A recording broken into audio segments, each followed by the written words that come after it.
आज के जो हमारे टॉपिक है जो हम डिस्कस करेंगे, सबसे पहले तो हम लॉन्ग डिस्टेंस वायरलेस कम्युनिकेशन के बारे में डिस्कस करेंगे। जो शॉर्ट डिस्टेंस वायरलेस कम्युनिकेशन है वो हम ऑलरेडी डिस्कस कर चुके हैं पिछले लेक्चर के अंदर, और हमने उसमें पढ़ा था कि जो शॉर्ट डिस्टेंस वायरलेस कम्युनिकेशन है वो तकरीबन फ्यू मीटर से लेके 50 किलोमीटर तक होता है। अगर 50 किलोमीटर से ज्यादा दूर का कम्युनिकेशन हो तो उसे हम फिर लॉन्ग डिस्टेंस वायरलेस कम्युनिकेशन का नाम दे देते हैं।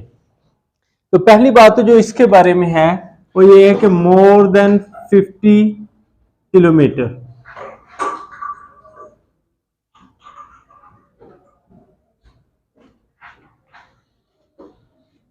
डिस्टेंस पे ये कम्युनिकेशन होगा। अब जो लॉन्ग डिस्टेंस वायरलेस कम्युनिकेशन है उसकी जो कुछ हमारे पास एग्जांपल है, जो उनमें से हम दो डिस्कस करेंगे। एक तो हम सेलुलर और दूसरा ग्लोबल पोजीशनिंग सिस्टम जो है वो डिस्कस करेंगे। ये दोनों ही लॉन्ग डिस्टेंस कम्युनिकेशन के अंदर आ रहे होते हैं। सबसे पहले हम वायरलेस कम्युनिकेशन की बात कर लेते हैं।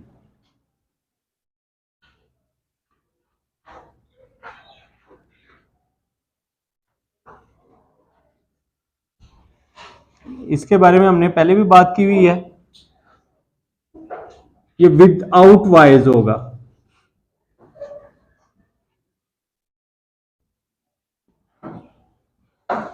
वायर्स के बगैर। और कम्युनिकेशन ज्यादा डेप्थ में मैं नहीं जाऊंगा। ये जो इसकी अगर हम एटमोलॉजी देखें, ये कम्यूटर से बना हुआ है वर्ड, जिसका मीनिंग है फैसिलिटेटर। फैसिलिटेटर। लेकिन वक्त के साथ साथ जब ये यूज होता गया तो हम इसको आइडियाज एक्सचेंज करने के मीनिंग में हम इसको लेना शुरू हो गए हैं कि कम्युनिकेशन का मतलब है कि हम अपने आइडियाज किस तरह से एक्सचेंज करेंगे, वो कम्युनिकेशन है। लेकिन असल में जो कम्युनिकेशन है ये वर्ड कम्यूटर से निकला हुआ है और इसका मतलब है फैसिलिटेट करना, किसी को हेल्प आउट करना। ठीक है, तो ये खैर एक अब वो गलतुल आम हो चुका हुआ है और हम इसको इसी सेंस में यूज करेंगे कि कम्युनिकेशन का मतलब आइडियाज को एक्सचेंज करना ही है। अच्छा, अब यहां पर हम आज बात करने लगे हैं सेलुलर कम्युनिकेशन की।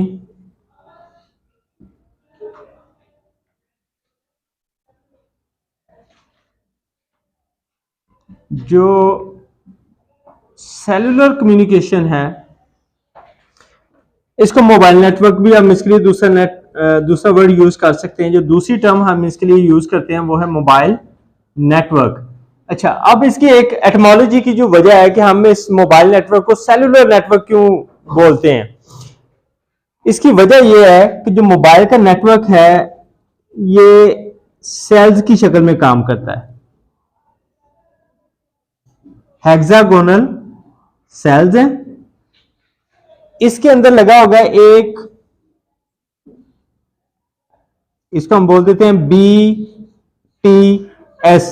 आपकी बुक में जो टर्म यूज की गई हुई है वो BS की यूज की गई हुई है। BS का मतलब यहां पे बेस स्टेशन है, लेकिन असल में ये BTS होता है base transceiver station. BTS stand for base transceiver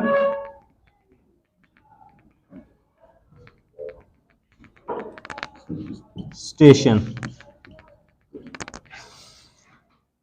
जितने भी इस सेल के अंदर मोबाइल फोन्स होंगे या कोई भी कम्युनिकेशन के लिए हमारे पास जो डिवाइसेस होंगी वो सारे की सारी इस BTS से कनेक्टेड होंगी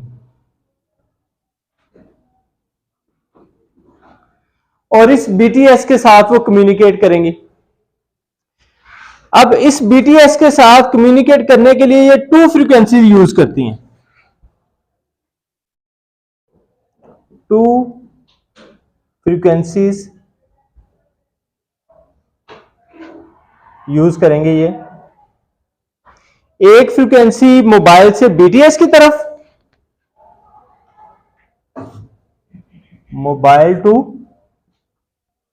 BTS की तरफ कम्युनिकेशन के लिए यूज होगी, और दूसरी जो है वो BTS टू मोबाइल कम्युनिकेशन के लिए यूज होगी। इसको हम नाम दे देते हैं अपलिंक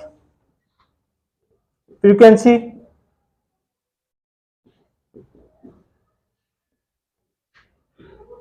और इसको हम नाम दे देते हैं डाउनलिंक फ्रीक्वेंसी। और ये जो दोनों फ्रीक्वेंसीज हैं ये टेम्परेरीली असाइन होती हैं, यानी जब कॉल एस्टैब्लिश होगी, लिंक एस्टैब्लिश होगा तो ये फ्रीक्वेंसीज असाइन हो जाएंगी। जैसे ही कॉल डिस्कनेक्ट होगी ये दोनों फ्रीक्वेंसी जो है वो दोबारा किसी और के लिए फ्री हो जाएंगी। जब कोई नया मोबाइल फोन जो है दोबारा कनेक्ट होने की कोशिश करेगी तो वो जो हमारे पास दो फ्रीक्वेंसीज है वो हम उसको असाइन कर देंगे। तो इसका मतलब है कि फ्रीक्वेंसी असाइन की जाती है, उसके बाद फिर डी असाइन कर ली जाती हैं और वही frequencies again and again use हो रही होती है हमारे पास। अच्छा, अब ये वाला जो मोबाइल डिवाइसेज हैं ये इस सेल के अंदर अंदर आपस में भी कम्युनिकेट कर सकती होती हैं और इस बीटीएस के साथ भी कम्युनिकेट कर सक रही होती हैं। ठीक है, ये तो एक सेल के अंदर कम्युनिकेशन हो जाता है। अब इसी तरह के बहुत सारे सेल होते हैं, मैं ऊपर से जरा रेस करने लगा हूं ताकि इसकी जो डायग्राम है वो पूरी बन सके। इधर से भी ये भी रेस कर दूं, ये भी मैंने रेस कर दिया।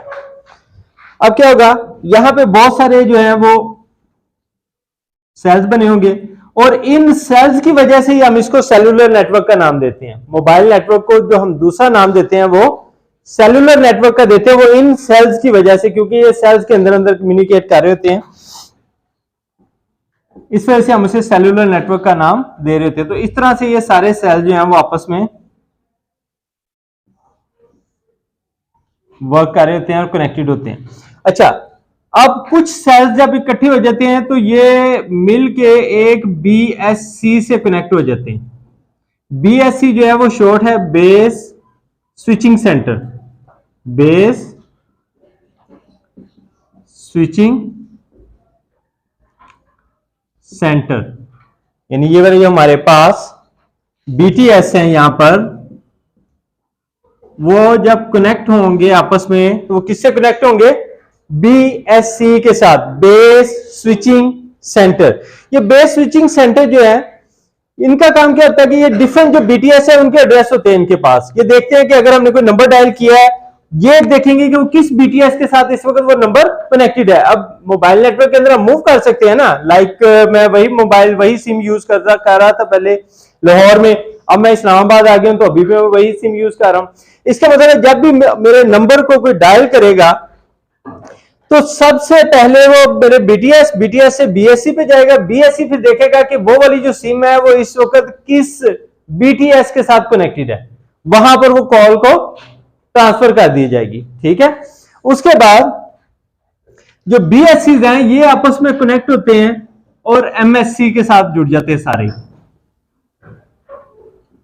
ये सारे एमएससी के साथ जुड़ जाते हैं। अब एमएससी क्या चीज है, यह है मास्टर स्विचिंग सेंटर।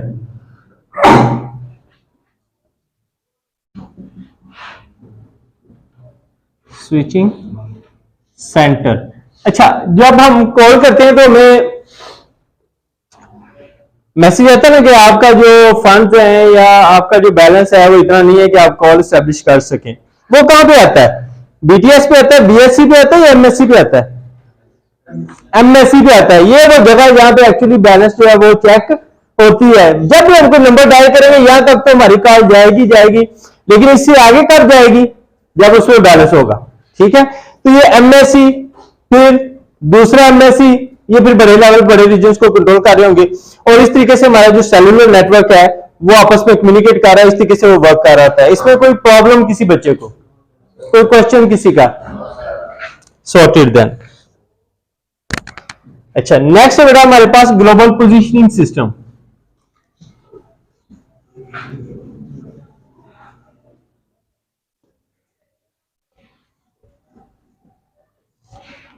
जो ग्लोबल पोजीशनिंग सिस्टम है हम सबको पता है, हम सब लोग यूज कर रहे हैं, गूगल मैप्स सब जानते हैं। हम वहां से किसी भी चीज का, किसी भी जगह का एड्रेस डालते हैं, वो हमें वहां पे ले जाता है और साथ साथ हमारी पोजीशन भी बता रहा होता है कि हम इस वक्त कहां पे हैं। और पाकिस्तान में उसकी एक्यूरेसी तकरीबन कोई 10 मीटर के आसपास है, यानी एक्यूरेटली 10 मीटर के डिफरेंस के साथ वो हमारी लोकेशन बता देता है। अगर हम यूरोप की तरफ चले जाएं तो वहां पे 1 मीटर की एक्यूरेसी का वो क्लेम करते हैं कि 1 मीटर की एक्यूरेसी के साथ वो आपकी पोजीशन बता रहा है। तो उसमें मैप पड़े हुए हैं, हमारी पोजीशन भी बता रहा है, किसी भी जगह की अगर हमने पोजीशन ढूंढनी हो हम वो भी ढूंढ सकते हैं, वो हमें मैनूवर करने का, एक जगह से दूसरी जगह जाने की डायरेक्शन भी बता रहा था, हम बासानी वहां पर पहुंच सक रहे होते हैं। अब ये जो जीपीएस है ये काम किस तरह से कर रहा है, ये अर्थ है और इसके ऊपर सैटेलाइट्स हैं।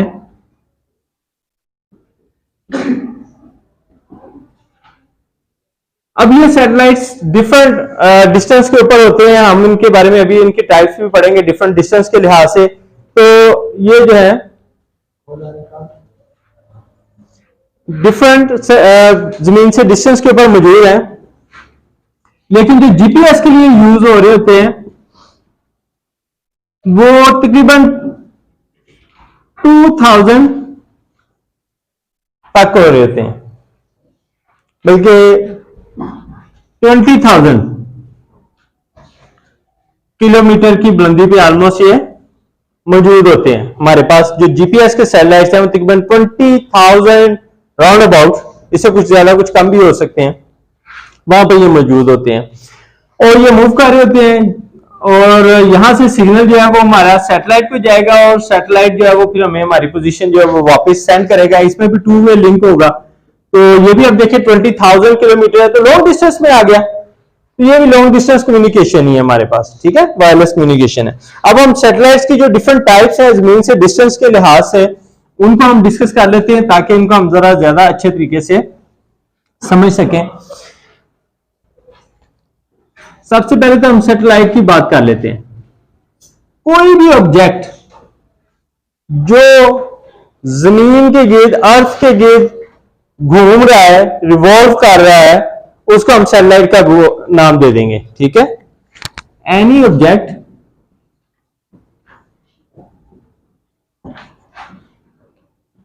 रिवॉल्विंग अराउंड द अर्थ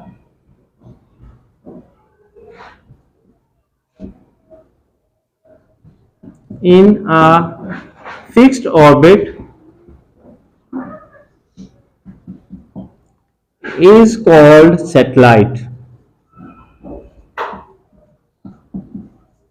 उसे हम सैटेलाइट का नाम दे देते हैं। अब ये वाले जो सैटेलाइट हैं ये हमारे पास दो किस्म के हैं। एक नेचुरल सैटेलाइट जैसा कि मून है, वो भी तो जमीन के गिर्द ही सर्कल लगा रहा है ना, वो लेकिन हमारा नेचुरल सैटेलाइट है। जो सेकंड सैटेलाइट है हमारे पास वो आर्टिफिशियल है, जो हमने भेजे हुए हैं जमीन में, जमीन के गिर्द, और ये कंटिन्यूअसली जमीन के गिर्द चक्कर लगा रहे होते हैं डिफरेंट हाइट्स के ऊपर, डिफरेंट डिस्टेंसेस के ऊपर, और उनकी डिस्टेंस के लिहाज से, जमीन से जो उनका डिस्टेंस है उसके लिहाज से हमने उनको 3 टाइप्स में डिवाइड किया। ये मैं रेज करने लगा हूं ताकि हमारे पास डायग्राम बनाने के लिए ज्यादा रूम बन जाए। इसमें ये हमारे पास अर्थ है। सबसे पहले हम बात करने लगे हैं लो अर्थ ऑर्बिट्स की।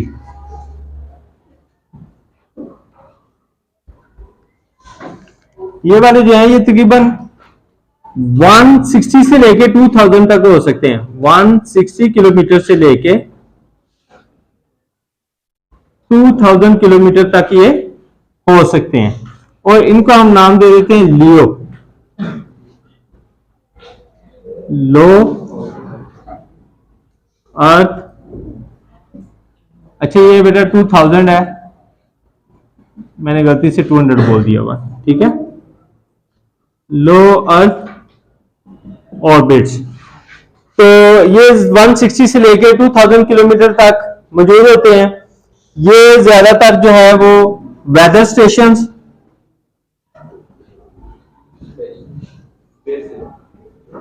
स्पेस स्टेशंस, और जो हबल के लिए भी हमने बनाया। हबल जो बेटा ये एक टेलीस्कोप है जिससे हम स्पेस के बारे में, हबल जो है वो एक टेलीस्कोप है जिसमें हम स्पेस के बारे में स्टडी कर रहे होते हैं, और इसको हमने यहाँ पर इन लियो ऑर्बिट्स के अंदर ही, सैटेलाइट्स के अंदर रखा हुआ है ताकि हम ज्यादा अच्छे तरीके से उसको देख सकें। जो डिफ्रैक्शन वगैरह हमें लाइट की, एयर की वजह से आती है उससे बचने के लिए, हमने जो हमारी थिक एयर है उससे बाहर करके इसे रखा हुआ है ताकि ज्यादा अच्छा हम व्यू कर सकें। तो ये हबल स्टेशन भी हम इनको नाम दे देते हैं। तो ये वाले जो है ये हमारे पास लियोस के अंदर जो है वो मौजूद होते हैं। अब लियोस के बाद अगर हम अगले स्टेशन की बात कर लें तो वो है हमारे पास मियोस। इनकी अगर हम डिस्टेंस की बात करें तो ये राउंड अबाउट 20,000 किलोमीटर के फासले पे होते हैं। इससे कुछ ज्यादा कुछ कम भी हो सकते हैं, ठीक है, राउंड अबाउट इतने भी होते हैं। ये वो जगह है जहां पे जीपीएस वाले सैटेलाइट भी काम कर रहे होते हैं। यहां पे जीपीएस वाले सैटेलाइट जो है वो काम कर रहे होते हैं। इनको हम नाम दे देते हैं मियो। मियो फॉर मीडियम अर्थ ऑर्बिट। तो ये हमारे पास डिफरेंट किस्म के हैं। फॉर एग्जांपल अगर हम बात करें तो इसमें एक रशियन बेस्ड है जिसे हम ग्लोनास बोल देंगे और दूसरा ग्लिलियो है जो कि यूरोपियन बेस्ड है।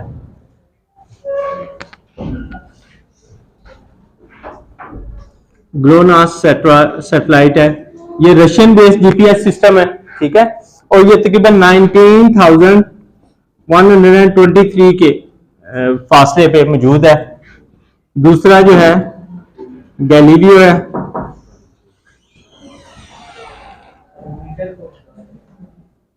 दूसरा जो है वो गैलीलियो है। ये यूरोपियन बेस्ड जीपीएस सिस्टम है, यूरोपियन बेस्ड जीपीएस सिस्टम है। अच्छा, अगर हम इसकी हाइट की बात करें तो ये तकरीबन 20,000 और 200 किलोमीटर के आसपास इसकी जो है वो अर्थ से डिस्टेंस है, ठीक है, और ये जीपीएस फंक्शनैलिटी जो है वो प्रोवाइड कर रहे हैं। तीसरा जो है वो बेटा हमारे पास जियो स्टेशनरी ऑर्बिट्स है। ये वाला जो थर्ड है ये जियो है, यहां पे geo stand for geo stationary earth orbit. Geo stationary अर्थ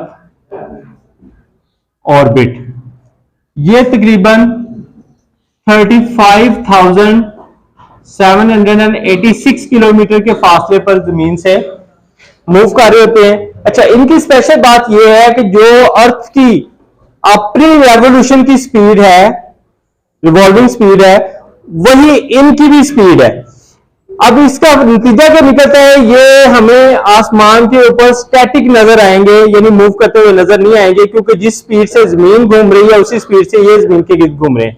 तो ये जिस पॉइंट पे होंगे उसी के सामने हमेशा रहेंगे। फॉर एग्जांपल अगर ये यहां पर मौजूद है तो जैसे ये घूमता जा रहा है वैसे ये भी घूमता जा रहा है, हमेशा एक ही पॉइंट पे रहता है। इसका मतलब है कि जो जमीन के ऊपर स्टेशन है जो कम्युनिकेट कर रहे हैं इस जियो स्टेशनरी सैटेलाइट के साथ, उन्हें इसको ट्रैक नहीं करना पड़ता, ढूंढना नहीं पड़ता कि ये इस वक्त कहां पे है, ठीक है, वो हमेशा लाइन ऑफ साइट रहती है, एक दूसरे के आमने सामने ही रहते हैं। तो इस पे इसका एफर्ट जो है वो कम हो जाता है। तो ये ज्यादातर जो है इक्वेटर के ऊपर मौजूद होते हैं। इक्वेटर का सबको पता होगा कि ये अर्थ के ऊपर एक लाइन है जो अर्थ को दो हिस्सों में डिवाइड कर देती है, नॉर्थ पोल और साउथ पोल में डिवाइड कर देती है। इसको हम इक्वेटर का नाम दे देते हैं।